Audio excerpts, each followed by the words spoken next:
One more point on Brian Flores before we take a break. He is out of the Texans. We reported this back during the Super Bowl pregame show. The Texans were getting a ticket to the party because they failed to hire Brian Flores, according to Flores, in retaliation for the lawsuit he filed.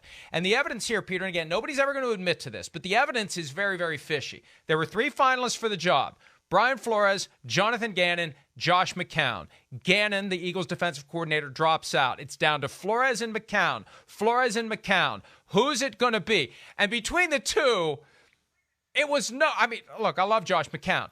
The guy's never coached. The guy's never coached, and Flores was a coach for 3 years in the NFL. So what happens? Vroom, in comes Lovie Smith out of nowhere as the head coach of the team. That in and of itself reeks. It reeks.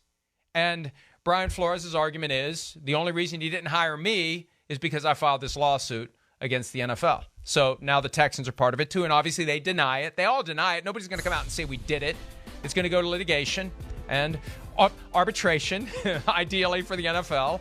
But that's part of this now too. The Texans not hiring Brian Flores. And people are going to be confused because they're going to say, well, they hired a black head coach. This isn't about race. This is about shunning Brian Flores because he had the audacity to stand up for himself.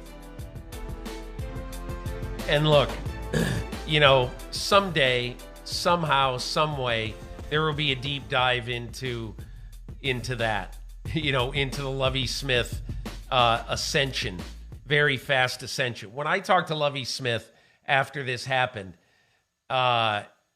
he told me at the time, he said, well, how do you know I wasn't a candidate? And when you work for an organization, you were putting your candidacy on display every day.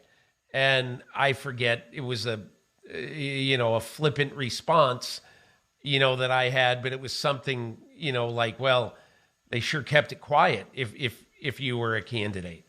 And I think that the Houston Texans almost certainly didn't want to hire Brian Flores after what happened. And they knew they couldn't hire Josh McCown in this environment.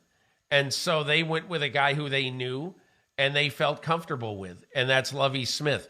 The ironic part of this is, and there have been people in the last few weeks since Lovie Smith got this job, who when talking about it, they say that, what's really weird about this is that Lovie Smith is actually a very good pick for this team at this time.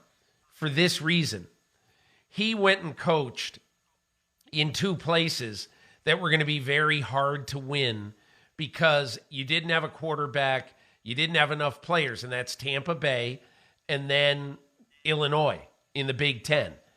And so now he's going to get to come to a team that also is not in position to win. But he has had experience in coaching in very difficult circumstances.